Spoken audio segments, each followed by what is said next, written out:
सिद्धासिद्धिमोहि सन्तु यस्य स्वभावात् प्रभावे कृष्णकर्मणा तस्मै संज्ञानरूपाय नमोऽस्तु परमात्मने नमो वैकुण्ठाय सिद्धाय नमो आयर्याय नमो वज्राय नमो सर्वसाम्राज्ञ अनंतानंद परम सिद्ध भगवान की जय। देवादि देवी राशि महावीर भगवान की जय।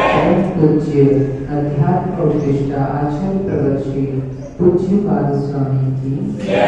परम पूज्य अध्यात्म योगी जगह शिरोमणि आचार्य योगी विशुद्ध सागर जी महाराज की जय। श्रवण जी श्रेष्ठ सागर जी महाराज की जय। परम पूज्य मनीषेश्वर महाराज की जय। मनीषियों, हम सभी का यह महान सौभाग्य है जो हमें जिनेंद्र भगवान की देशना सुनने मिल रही है। आचार्य भगवान पूज्यपाद स्वामी ने बताया कि ब्रह्मांड की सर्वश्रेष्ठ विद्या पराविद्या अगर कोई है तो वह अध्यात्म विद्या है। अध्यात्म विद्या के अभ्यासी अनुभवी योगी जन अनेक परिश्रमों को बहुत सहज रूप से सहन कर कर्मों की प्रचुर निर्जरा करते हैं। अब आचार्य भगवत बता रहे हैं कि किस प्रकार संसार की क्या स्थिति है। जब जीव को निज का परिचय होता है तो पर की महिमा स्वतः ही कम होने लगती है। जैसे जैसे जीव का स्व में प्रवेश होता है पर का प्रभाव शून्य होता जाता है। ठीक इसी तरह योगी जन दिगंबर मुनिराज क्या विचारते हैं। एको हम निर्ममं शुद्धो ज्ञानी योगींद्र गोचरा बाह्य संयोग जा भावा मत्ता सर्वे भी सर्वथा। मैं एक हूं। व्यक्ति विचलित कब होता है? जब अकेलेपन से डरता है, अकेलेपन का भय कि मैं अकेला हूं, मेरा कोई भी नहीं है, मैं असहाय हो गया। तो योगी जन विचारते हैं कि हे जीव, तेरा सत्य स्वरूप तो यही है, तू अकेला ही था, अकेला ही है और अकेला ही रहेगा।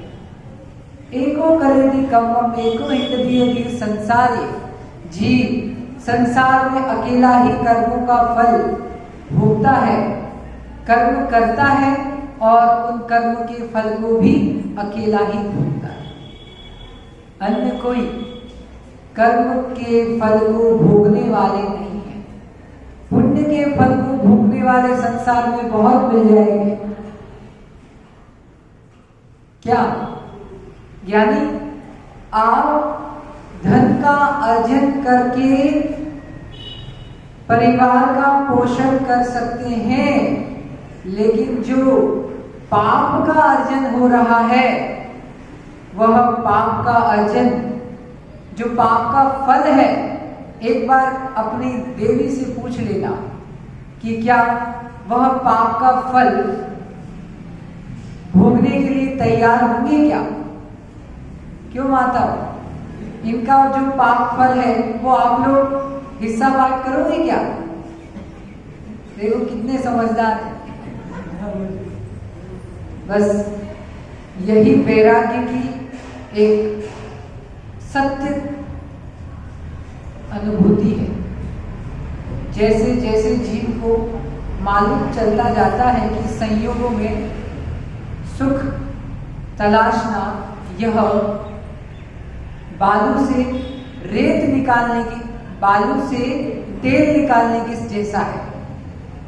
तो धन्य हो निर्ग्रंथ दिगंबर मुनिराज जो विचार करते हैं एको हम निर्ममम शुद्धो। और कैसे हैं हम? निर्ममत्व से युक्त है। जितना जितना ममत्व बढ़ता जाता है उतना उतना जीव की आसक्ति बढ़ती जाती है।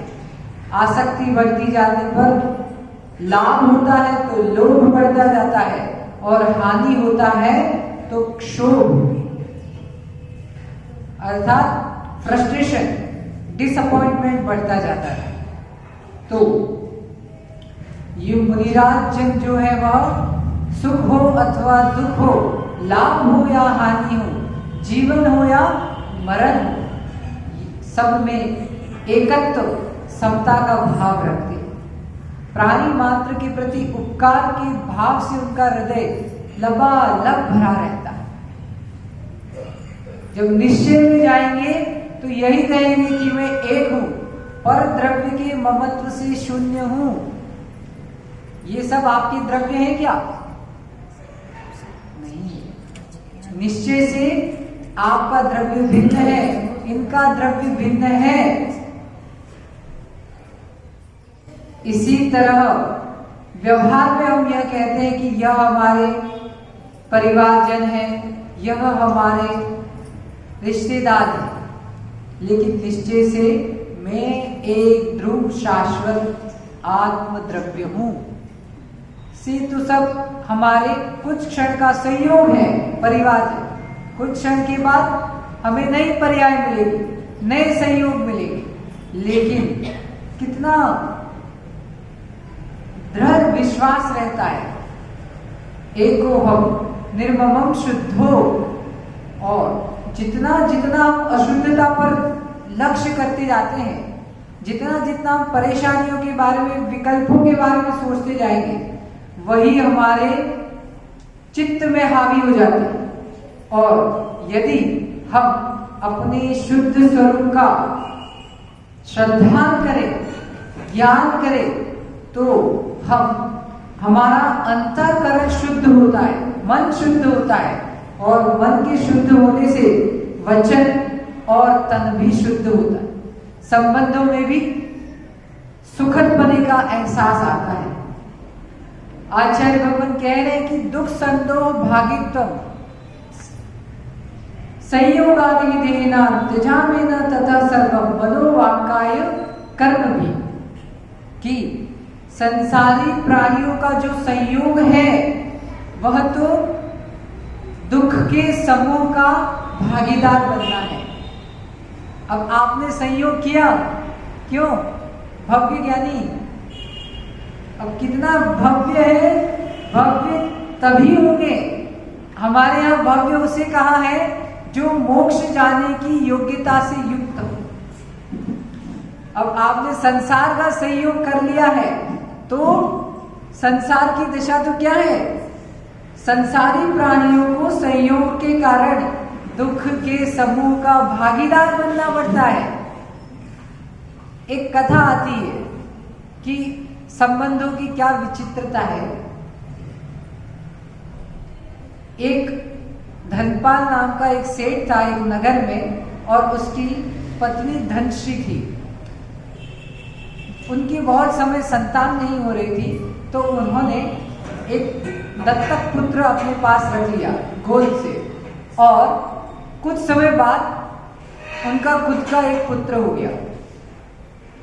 अब स्त्री के परिणाम देखना, वह जो धनश्री थी उसकी जो वह दत्तक पुत्र था गुणपाल, वह बड़ा होता गया, वह बहुत सुंदर था।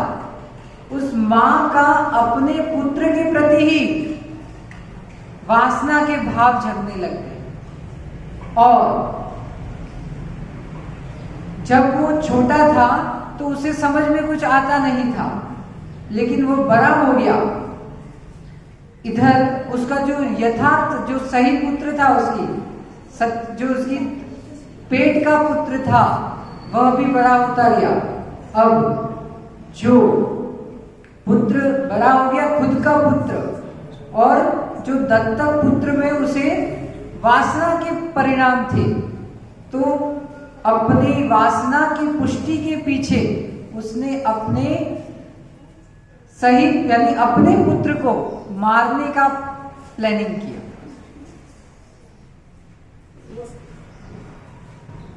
उसने सोचा कि उसके पुत्र का नाम था कुंडल, और जो उसका सही पुत्र था उसका नाम गुणपाल था। तो उसने क्या किया, गुणपाल को गाय चराने के लिए भेज दिया और कहा कि जब वह गाय चराने में व्यस्त हो तो तुम, यानी कुंडल को, जो दत्तक पुत्र था, उसे कहा कि तुम तलवार से इसका घात कर देना ताकि हमारे बीच का कांटा हट जाए। सोचना देखो जीव के परिणाम कैसे हैं। वासना यानी पुत्र को भी नहीं देखती, वासना पिता में पितापन भी नहीं देखने देती, पिता पुत्री को दृष्टि भिन्न हो जाती है जब जीव के परिणाम विकृत होते हैं। तो इस तरह गुणपाल को अब क्या हुआ, उसकी एक बहन थी गुणपाल की, उसको सब मालूम चल गया कि मेरी माँ अब मेरे ही भाई को मारने का प्लान कर रही है। तो उसने अब पूरी बात अपने भाई को बता दिया, और क्या हुआ कि जब वो जो गुणपाल था उसको कोई प्रॉब्लम हो गई, तो उसने अपने भाई को बोला कि तुम चले जाओ, यानी गुणपाल की जगह उसका भाई गाय चराने चला गया, और जिससे उन्होंने कहा था कि तुम जाकर के उसका वध कर देना। तो जो उसका सही पुत्र था वो तो घर में ही ज्वर की वजह से रुक गया, और जो दत्तक पुत्र था वो उसकी बजाय चला गया। तो जिसको उन्होंने कहा था किसी अन्य को कि उसका घात कर देना, तो उससे मालूम नहीं था और उसने उस दत्तक पुत्र का ही घात कर दिया। तो यह जीव के परिणाम बताए हैं कि जब गुणपाल घर लौटकर आया, उसके कपड़ों पर खून के धब्बे दिखाई दिए, किंतु कुंडल के न दिखाई देने पर धनश्री ने पूछा कि कुंडल कहाँ है। पहले तो वह चुप रहा, कुछ समय बाद साहस जुटाकर बोला, इस तलवार से पूछो। धनश्री के संपूर्ण शरीर में झुंझुनाहट हुई, उसे समझते देर नहीं लगी कि कुंडल की मृत्यु हो गई, यानी जिस पे उसका मन था, जिससे उसकी वासना की पूर्ति हो रही थी, उसका घात हो गया। जैसे उसे समझ में आया, उसने क्या किया, गुणपाल के हाथ से तलवार छीनकर गर्दन धड़ से अलग कर दी। अब मां के द्वारा अपने प्रिय भाई गुणपाल की हत्या देखकर बहन सुंदरी सहम गई। घर के आंगन में चारों ओर खून फैला देखकर सुंदरी से भी नहीं रहा गया, वह भी मूसल लेकर मां को मारने लगी। दोनों में खूब मारामारी चल रही थी। नगर के लोग आ गए, धनश्री को सैनिकों ने बंदी बना लिया और आज्ञा दी कि इस महापापित को अपने ही पुत्र के हाथ से घात कर दिया जाए। इसे ले जाओ, इसके नाक कान काट दीजिए, काला मुंह करके गधे पर चढ़ाकर नगर में घुमा दो। यह यानी ये हिंसा पाप से बचने के लिए आगम में एक कथा आती है कि हिंसा पाप में कैसे जीव के परिणाम विचलित होते हैं और कैसे वह हिंसा में बदल जाते हैं। पूरा घर का घर नष्ट हो गया। तो आर्त ध्यान से मरकर उस जीव ने नरक गति में उसका गमन हुआ। तो यह कथा हमें शिक्षा देती है कि परिणामों की दशा विचित्र है।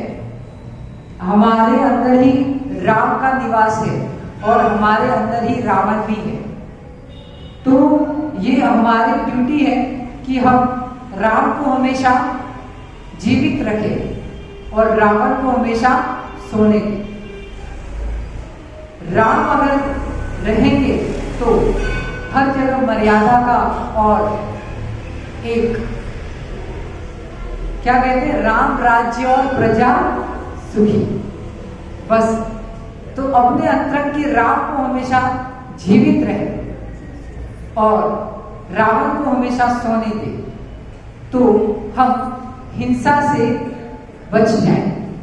संसार का सबसे बड़ा पाप है तो वह हिंसा है और सबसे बड़ा धर्म है तो वह अहिंसा है। कहते ना, अहिंसा परमो धर्म। तो पर की हिंसा करना तो पाप है ही, साथ में अपने परिणामों की हिंसा करना भी बहुत बड़ा पाप है। संक्लेशता करना भी बहुत बड़ा पाप है। तो हम सभी हिंसा को छोड़कर अहिंसा रूपी महान धर्म को अंगीकार करें और इतना दृढ़ विश्वास रखिए अपने अंदर, धर्म सर्व सुखा करो हित करो। क्या कहा कि धर्म जो है वह हमेशा सुख को ही देने वाला है। तो धर्म की क्रियाएं और धर्मात्मा और देव शास्त्र गुरु के प्रति, क्यों आप लोग रोटी खाते हैं नहीं खाते? सब लोग गुजराती रोटी। तो जितनी विश्वास हमारा रोटी पर है, खाखरे पर है, ढोकले पर है कि ये खाने से हमारी भूख मिटेगी, और जितना विश्वास क्यों पेटी पर है कि धन आएगा तो सब कुछ अच्छा हो जाएगा, यानी जितना विश्वास हमारा रोटी पर है, जितना विश्वास हमारा पेटी पर है, उससे अनंत गुना विश्वास हमारा देव शास्त्र गुरु पर होना चाहिए कि हमारे भव दुख है, जो भव के दुख है, अज्ञान का दुख है, वह देव शास्त्र गुरु के ऊपर विश्वास करने से, उनके सानिध्य से, उनकी सेवा करने से मिटेगा। तो हम सभी धर्म के पालन कर धर्म में आस्था बढ़ाएं और जीवन को उन्नत करें। इसी भावना के साथ भगवान महावीर स्वामी की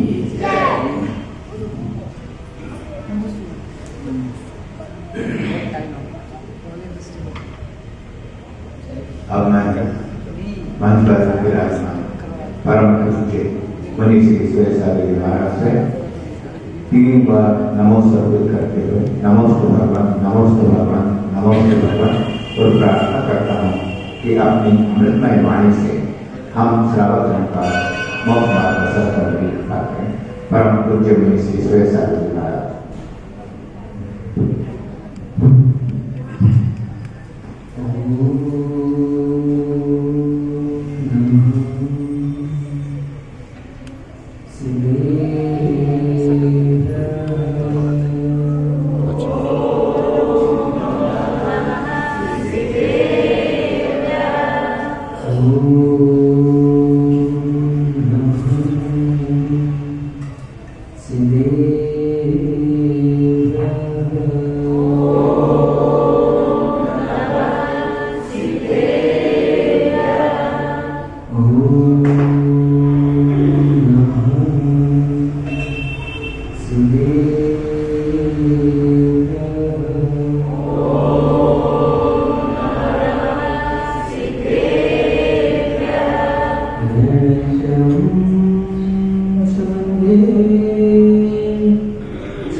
विचित्र मदन के तुम निर्मलम निर्विकारम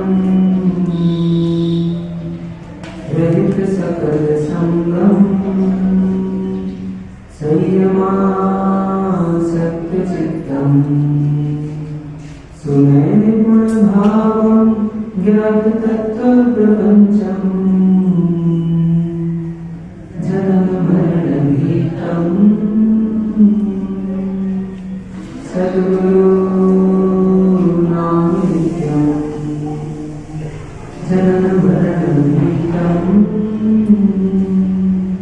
मम गुरु नाम नित्यम जन्म मरण भीतम मम गुरु नाम नित्यम। जय भगवान की जय।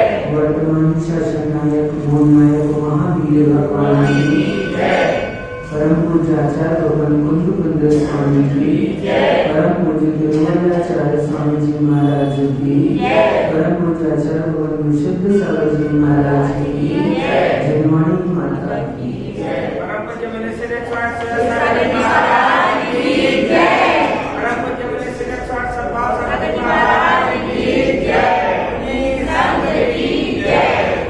बंधुओं, आज पुनः हम सभी के महाभाग्य का उदय हुआ है जो सर्व के प्रभु की ये देशना हमें प्राप्त हो रही है। जीवन बड़ा विचित्र है और इस विचित्रता में भी आनंद है। जीवन बड़ा विचित्र है और इस विचित्रता में भी आनंद है, लेकिन उस विचित्रता के बीच एकत्व विभक्त आत्मा को देखने से जो आनंद आता है वो आनंद इन विचित्रताओं से कहीं अधिक है और एक भिन्न जाति का है, क्योंकि विचित्रताओं का आनंद क्षणिक है, इंद्रियजन्य है और निज ध्रुव भगवान आत्मा का आनंद शाश्वत है, त्रैकालिक है। ऐसे उस त्रैकालिक आनंद को प्राप्त करने के लिए यदि कोई माध्यम है तो वो मात्र एक जिन भगवान की देशना ही है, सर्वज्ञ की वाणी ही है जो हमें हमारे अंतस का बोध कराती है और पर्यायों से दृष्टि को हटाकर उस ध्रुव भगवान आत्मा पर ले जाती है। आचार्य भगवान हमें विचित्रताओं के बीच में संतान के बारे में बता रहे हैं। हमारी चर्चा चल रही है भव्य संतान की। कौन अच्छी संतान है, किसकी अच्छी संतान होती है और कैसे अच्छी संतान होगी। विभिन्न दृष्टियों से यहाँ पर संतानों की चर्चा की। कल कहा था कि बंसी की ध्वनि, बंसी यानी समझते, बांसुरी की ध्वनि मधुर होती है कि नहीं, और वीणा की तान वो भी सुरीली होती है, प्रिय होती है, लेकिन उसी को जिसने अपने बच्चे की तुतलाती हुई भाषा को नहीं सुना है, यानी बांसुरी से भी और सितार से भी अधिक मधुर यदि कुछ है तो उन बच्चों की बाल क्रीड़ाएं हैं, उसकी तुतलाती हुई भाषा है। सहज रूप से बच्चे किसी के भी हो अच्छे लगते हैं। आज सुबह सुबह जैसे ही हम गेट से निकले तो एक स्वान का पेला छोटा सा, हाँ, गले में रस्सी बंधी हुई थी उसके, और दौड़कर हमारे पास में आ गया। तो जैसे ही वो आया पास में तो देखकर इतना आनंद आ गया, सहज कुछ नहीं किया उसने, उसको देखकर ही, जिस सुअर को देखते ना तो घृणा होती है अपने को, लेकिन आप सुअर के भी छोटे छोटे बच्चों को देखोगे ना तो उनमें भी स्नेह तब होता है। वो भी हाँ कहते हैं कि सरदार के और सुअर के बच्चे ही अच्छे लगते हैं, ऐसा कहते हैं लोग। क्या? तो बच्चे किसी के भी हम अच्छे लगते हैं, उनकी जो हरकतें होती है सहज रूप से, क्योंकि उसमें मायाचारी नहीं होती, उसमें एक सहज स्वाभाविकपना होता है और वो आनंदित होते हैं तो स्वयं भी आनंद प्रदान करते हैं। ऐसी एक घटना आज सुबह सुबह जानने को मिली आचार्य भगवान शांति सागर महाराज के जीवन में। उन्होंने बारामती में चातुर्मास किया और बारामती में एक सेठ के फार्म हाउस में खेत में चातुर्मास हो रहा था उनका। तो अपराह्न काल में यानी मध्याह्न के बाद उन्होंने केस रोज का मन बनाया और सहज रूप से मैदान में क्या खेत में वो एक तरफ पाटा में लगा था, वहां पर बैठकर केस रोज उन्होंने प्रारंभ कर दिया। उन्होंने केस रोज प्रारंभ किया ही था कि वहां पर बच्चे खेल रहे थे थोड़े, तो एक लगभग 3-1 साल का बच्चा होगा और पहले तो बिना कपड़ों के घूमते रहते थे ऐसे। तो उस बच्चे ने भी खेलते हुए महाराज के पास आ गया और देखा क्या कर रहे हैं महाराज, तो महाराज केस रोज कर रहे थे। सामने राख रखी थी, महाराज बैठे थे सहज रूप से केस रोज कर रहे थे। तो बच्चा भी महाराज के सामने बैठ गया और वो भी कैसा था, वो भी निर्वस्त्र था, कपड़े नहीं पहन रखे थे उसने, और वो भी बच्चा महाराज के सामने में बैठ गया और अपने हाथ ऐसे करने लगा। तो महाराज देखकर इसको मुस्कुरा गए। उनसे पंडित जी वहां पर भी थे, तो पंडित जी ने पूछा महाराज क्यों मुस्कुरा रहे हो? उस समय तो मौन था महाराज का। फिर महाराज का केस रोज हुआ और महाराज ने उस बच्चे को उठकर पीछे से आशीर्वाद दिया। क्या? साधु सहज रूप से पीछे नहीं लगाते किसी के ऊपर में, लेकिन अंतरंग से उनको भी आनंद आया उसको देखकर। तो केस रोज के बाद में महाराज ने पीछे से उसको आशीर्वाद दिया। तो पंडित जी ने फिर पूछा महाराज क्या बात है? तो बोले अपने जैसे लोगों को देखकर आनंद ही आता है। क्या? अपनी जाति के अपने धर्म को लोग को देखकर, अभी तुम लोग राजस्थान से आए हो और यहाँ पर कोई मिल जाए तुमको तुम्हारे रामगढ़ का, हाँ कहाँ का, खैरवाड़ा का या फिर हिम्मतनगर का, तो कैसा लगेगा तुमको कि भैया अपने गांव में अभी शिखर जी जा रहे हो तो वहां मिल जाए मान लो, तो देखकर एक बार मानो अपने आप सहज ही आनंद आएगा। भले वहां पर उससे बात नहीं करते होंगे, वहां पर कभी मिले नहीं होंगे, लेकिन जैसे ही पता चलेगा पहाड़ की वंदना करते करते कि तुमको कहां से आए पूछेंगे, बोले हम भी खैरवाड़ा के हैं, हाँ, तो तुमको आनंद आएगा कि अरे यार अपने गांव के आदमी चलो। तो जैसे अपनी जाति के अपने धर्म के लोग को देखकर आनंद आता है, तो आचार्य महाराज ने कहा ये भी निर्वस्त्र, हम भी निर्वस्त्र, ये भी बालक, हम भी बालक, क्योंकि मुनि बालक के समान होते हैं और इसमें भी वो केस रोज का कार्य किया है, तो उसका कार्य देखकर हमको बच्चों को सिखाना हो ना कुछ, तो अपने को बोल कर नहीं सिखाना चाहिए, हमको कर कर सिखाना चाहिए। हम जैसा करते हैं वैसा ही बालक सीखता है। और भी कई तरीके होते हैं। आज आचार्य भगवान कह रहे हैं पुत्र के प्रति पिता का कर्तव्य यही है। सुन लो, अभी पिता तो नहीं हुए, लेकिन सुन लो, कर्तव्य तो सुन लो। पुत्र के प्रति पिता का कर्तव्य यही है कि उसे सभा की प्रथम पंक्ति में बैठने योग्य बना दे।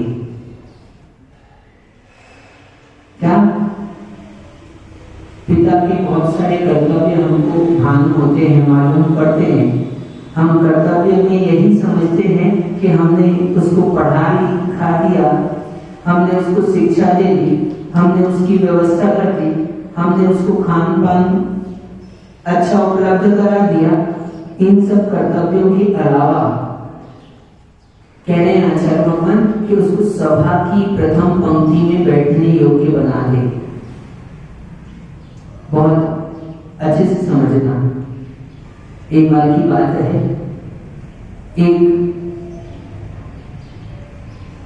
बुजुर्ग पिता थे, राकेश भाई, उनका पुत्र था।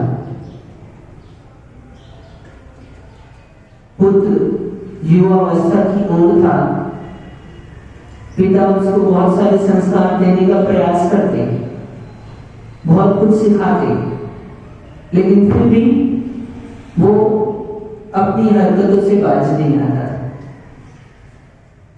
उनके पास में संपदा की कुछ कमी थी, तो पिताजी ने उस बालक को बुलाकर एक नक्शा दिया हाथ में, और उस नक्शे को देकर कहा कि हमारे पिता ने ये नक्शा दिया था, एक खजाने का नक्शा है। हम उस खजाने को लेने के लिए नहीं जा पाए, लेकिन हम देखते हैं कि तुम योग्य हो, तुम उस खजाने को लेने के लिए जा सकते हो। तो वो अभी तक पिता को सामान्य दृष्टि से देखता था, लेकिन जैसे पिताजी ने कहा कि खजाने का नक्शा है तो खुश हो गया, और उसने पिता के चरण छुए और नक्शा देखा। पिताजी ने कहा जाओ, तुमको खजाना मिल जाएगा। उस बालक ने कुमार अवस्था में ही उस बालक ने उस खजाने की खोज के लिए बढ़ चला और घर से थोड़ा अपना सामान लेकर खजाने के लिए निकल पड़ा। नक्शा उसके हाथ में था और नक्शे के मुताबिक वो चलते जा रहा। ऐसे रास्ते में कहीं रुका, रात्रि में रुका, कहीं आगे बढ़ा, कहीं पर्वत पर, कहीं तालाब, कहीं गांव, ऐसे पार कर कर कर उसको 4-6 महीने हो गए। और नक्शे के अनुसार जो नक्शा बना था, जो खजाने का स्थान था, जो चित्र बने थे, वृक्ष बड़े, उसके निकट में जो भी उसमें चिन्ह थे, उन सब चिन्हों को देखकर अब उसको जहां लक्ष्य था वहां पहुंच गया, और लक्ष्य पर पहुंचने के बाद उसको आनंद आ गया। अभी खजाना मिला नहीं, अभी तो क्या जो टारगेट था उसका माता पहुंच गए, निकल गया। और पहुंचने के बाद में उसने वो खजाना खोजने की कोशिश की। बहुत वृक्ष के नीचे खजाना गड़ा है, इस तरह का उसमें संकेत था। तो उसने खजाना, एक वृक्ष, जो वृक्ष मूल मेन वृक्ष था बड़ा, उसके नीचे भी खजाना है ऐसा उसमें दर्शाया गया था। उसने खोजा तो उसको खजाना नहीं मिला। अब उसने सोचा कि यार इस वृक्ष के नीचे नहीं मिला तो दूसरे में मिलेगा। दूसरे वृक्ष पे खोजा, तीसरे वृक्ष पे खोजा, सभी पूरे लगभग आसपास उसने पूरा खोदा तो उसको खजाना नहीं मिला। अब उसको आ गया कि पिताजी ने हमको नक्शा दिया और कहा कि खजाना है, और यहाँ पर तो कोई खजाना नहीं है, तो कुछ भी सामग्री नहीं है, एक सिक्का नहीं मिला मुझे। उसको क्रोध आ गया, और क्रोध के समय में उसने विचार किया अब मैं जाकर पिताजी को बताता हूँ।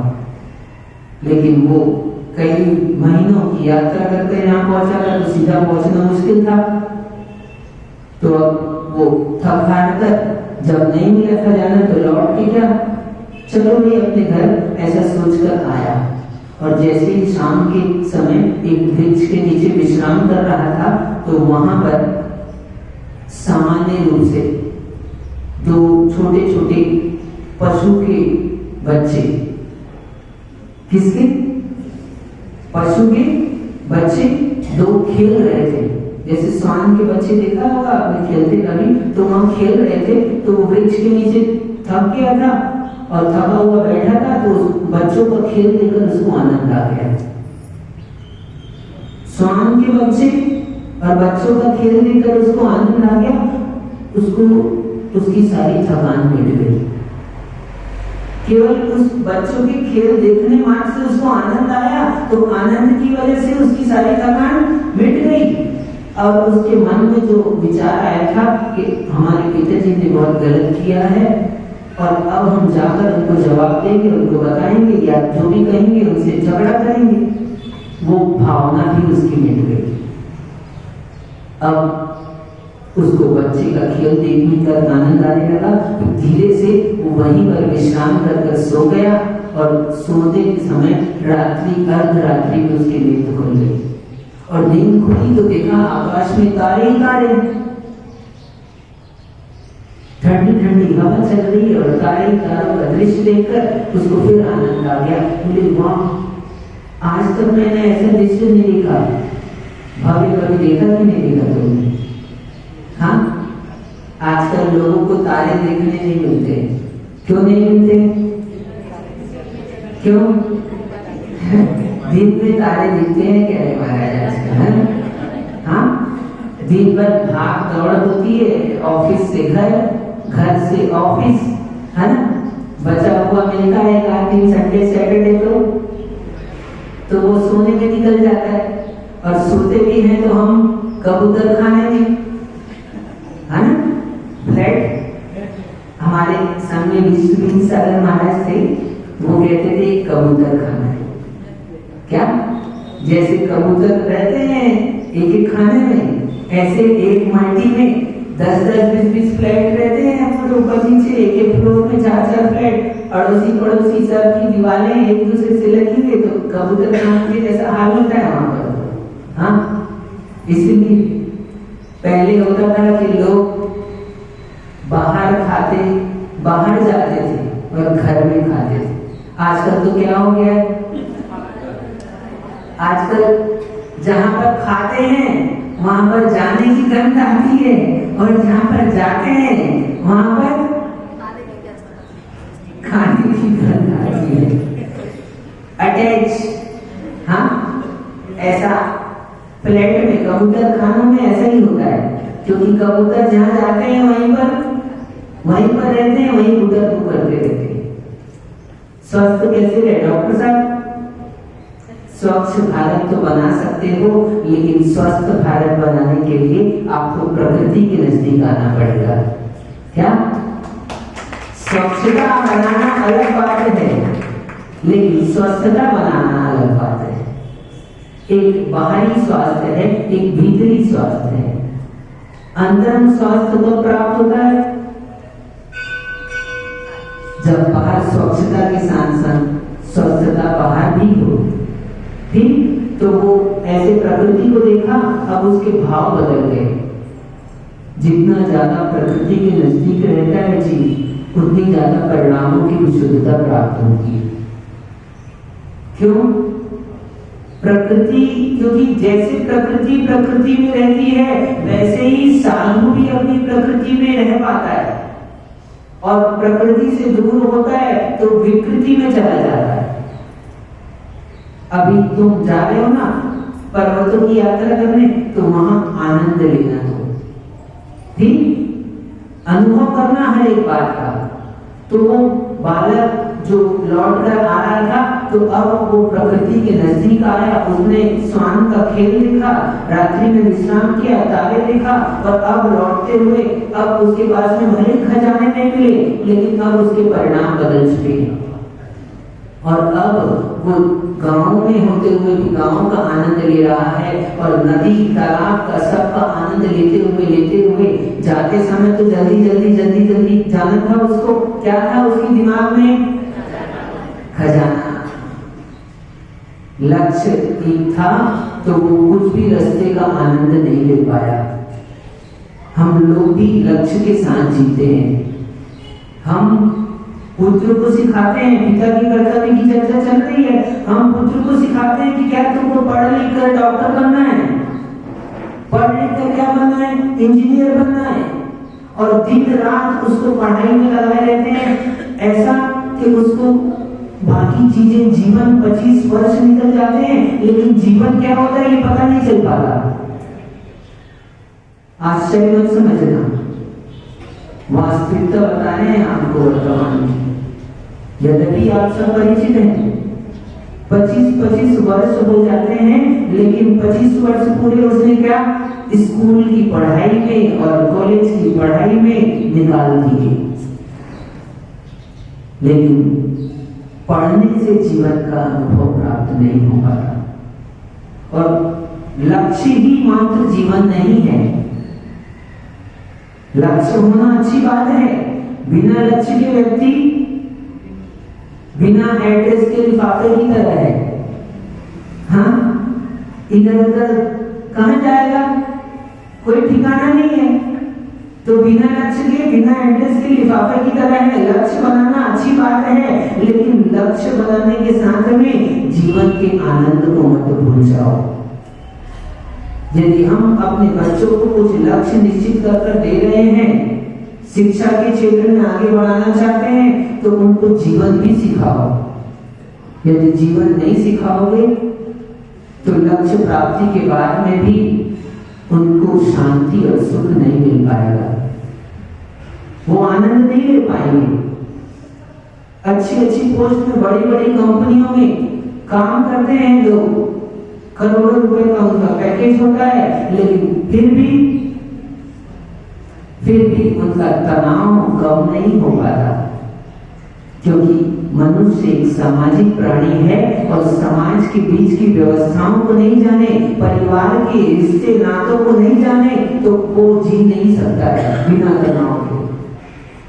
हम जब परिवार के बीच में रहते हैं, एक दूसरे से मिलते हैं, हाँ, तो हमारा तनाव कम हो जाता है। जब हम साधु के पास आते हैं, मंदिर में, क्षेत्रों में, यात्रा में जाते हैं, तो हमारा तनाव कम हो जाता है। कितना हम यहाँ तुम यात्रा में निकले हो, भले 4 दिन के लिए आए हो, लेकिन 4 दिन के बाद जब तुम वापस पहुंचोगे तो पहले दिन ऑफिस में अटपटा लगेगा, लेकिन ये मान के चलना तुम्हारी कार्य क्षमता दुगनी हो जाएगी, दुगनी हो जाएगी।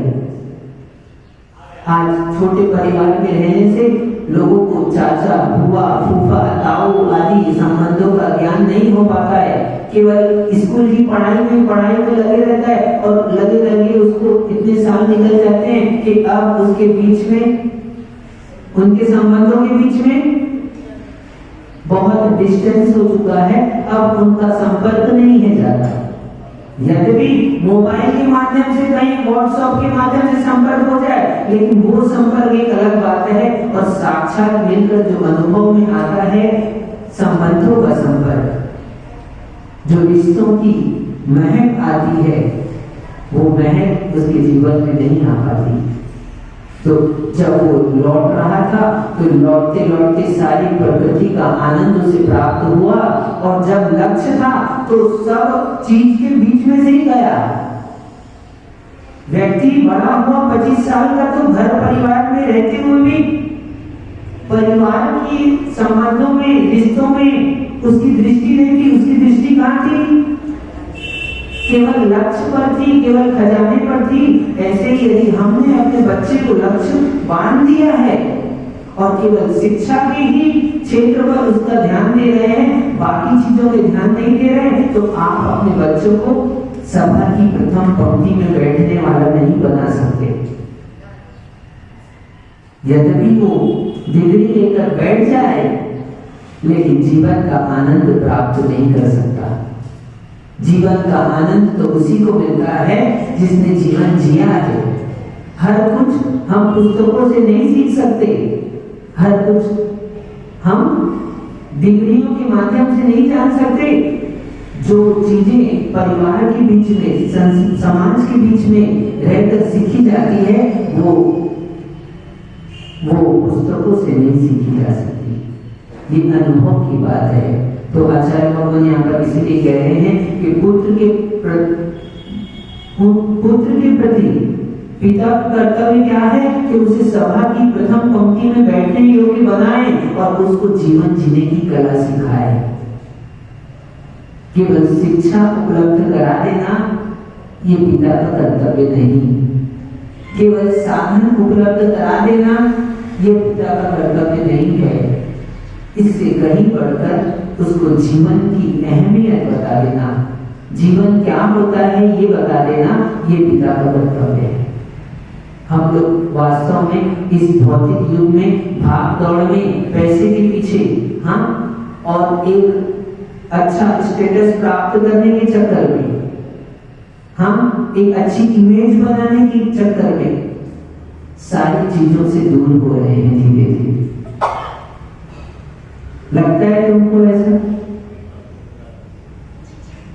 अध्यक्ष जी? इसलिए इस विषय पर भी हमको ध्यान देना चाहिए। यद्यपि यहाँ जसपुर में वैसा माहौल नहीं है, यहाँ तो अच्छे लोग हैं, हम तो की बात कर रहे हैं। हाँ, वास्तव में अभी कुछ अंशों में गांवों का, छोटे क्षेत्रों का कुछ माहौल व्यवस्थित है। बड़े शहरों में भी हम कई बार जाते हैं और वहां भी अनुभव करते हैं।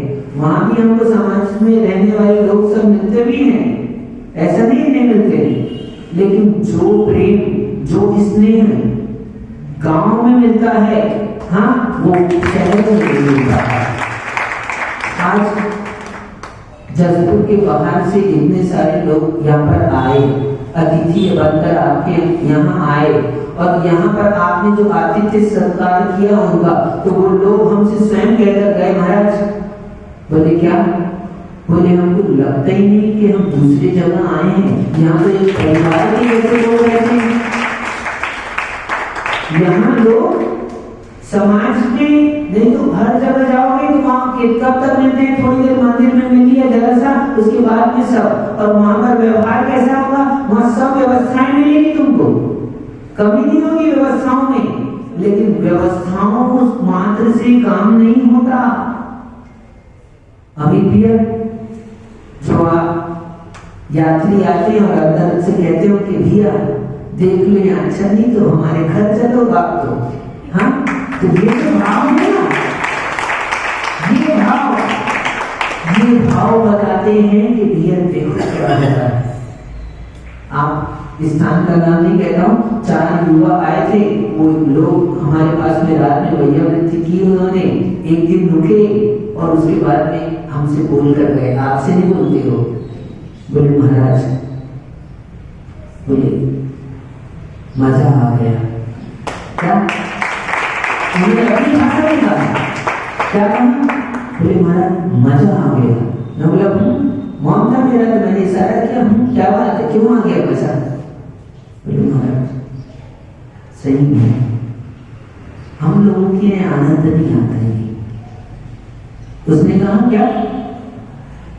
हम लोगों के ये मजा नहीं आया। हमारे यहाँ भी आपने चातुर्मास किया, सारी व्यवस्थाएं थी, लोग आते थे, बाहर से भोजन की व्यवस्था थी, सब थी, लेकिन यहाँ कुछ अलग बात है। तो क्या बात है? अब वो कह नहीं पाया, लेकिन बोला महाराज कुछ अलग बात है। वो अलग बात यही है कि जो स्नेह, प्रेम, वात्सल्य और अतिथि सत्कार, धार्मिक भावना और ये परिवार के जैसे रहने की शैली और एक दूसरों को सहयोग करने की भावना, ये जीवन की जीने की कला है। क्या? ये जीवन जीने की कला है, ये मायने रखता है। यदि हमने अपने बच्चों को ये नहीं सिखाया तो कितनी भी बड़ी डिग्री दिला देना, कितनी भी बड़ी डिग्री दिला देना, आनंद नहीं आएगा, उसके जीवन से तनाव कम नहीं हो पाएगा। भैया आज प्रेम से पूरा समाज मिलकर एकजुट होता है और कोई कार्यक्रम होता है तो अपने आप ही, हाँ, कुछ थोड़ी बहुत तू मैं हो जाए, लेकिन फिर क्या होता है? फिर भी सब के सब एक परिवार के सदस्य रहते हैं। तो इसलिए हमको सीखना है। और भी कहते हैं, मैंने सोचा था आज पूरा कर देंगे, लेकिन समय पूरा हो गया। ऐसे ही है, हम लोग सोचते हैं कि जीवन में ये करना है, ये करना है, ये करना है, और भव्य पता चलता है टाइम आ गया, है ना? तो इसलिए ऐसा ना हो हमारे जैसा, क्या कि टाइम पूरा हो जाए, जीवन में कुछ ना कुछ ऐसा लक्ष्य बनाने के साथ में, ठीक है तुमने लक्ष्य बनाया है, लक्ष्य बनाना जरूरी है, लेकिन लक्ष्य बनाने के साथ में जीवन के आनंद से दूर मत हो, परिवार समाज के आनंद से दूर मत हो। हाँ, बहुत अच्छा श्रेष्ठ काम करने का विचार कर रहे हो तुम, और तुम्हारा ये विचार ही तुम्हारे ये बताता है कि तुम दूर नहीं हुए हो। यदि तुम वहां पर मंदिर स्थापित कर दोगे तो जो समाज के लोग अभी अपने अपने में रहते हैं वो एक आंगन में आ जाएंगे और सबके बीच में वापस से प्रेम व्यवहार विशेष रूप से हो जाएगा। क्या ये धार्मिक स्थल, धार्मिक क्षेत्र आपको लगता है क्या करते हैं लोग? नए जमाने के लोग सोचे कि क्या होगा इन धार्मिक स्थलों में। कुछ लोग कह सकते हैं तुमसे, अरे मंदिर बनाना बेकार है, एक हॉस्पिटल बनाओ। लोगों की सोच है क्या? लोग ये भी कह सकते हैं कि मंदिर मत बनाओ, मंदिर तो बहुत बनते हैं, मंदिर में करोड़ों रुपए लगाओगे, उतना पैसा एक हॉस्पिटल में लगा देना, कितने लोगों का कल्याण होगा। अरे तुमको पता नहीं अभी क्या? तुमको पता नहीं है लोग हॉस्पिटल में क्यों जाते हैं? हाँ, बीमार हो जाते हैं तो लोग स्वस्थ होने के लिए हॉस्पिटल में जाते हैं, ठीक है? तो तुम कह रहे हो हॉस्पिटल बनाओ, अरे बीमारों की व्यवस्था करने के लिए तुम हॉस्पिटल बनाने कह रहे हैं, और हम मंदिर बनाएंगे तो लोग मानसिक रूप से स्वस्थ हो जाएंगे, तो कम से बीमार नहीं पड़ेंगे, और जब बीमार ही नहीं पड़ेंगे तो हॉस्पिटल की क्या जरूरत पड़ेगी? हाँ, तो इसलिए कह रहा हूं मैं, क्योंकि तुम लोगों ने मंदिर बनाने का सोचा है तो ऐसे बहुत सारे आइडियाज लोग देंगे, अपने अपने देते, सलाह देने वाले बहुत मिलते हैं, और हो सकता है तुम ऐसे भ्रम में पड़ जाओ कि यार बात तो लग रही है कि अच्छी है, यद्यपि हॉस्पिटल बनाना बुरा नहीं है, लेकिन मंदिर बनाने का निषेध करके हॉस्पिटल बनाने को कहोगे तो बुरा है। हाँ, मंदिर भी बनाओ और हॉस्पिटल भी बनाओ।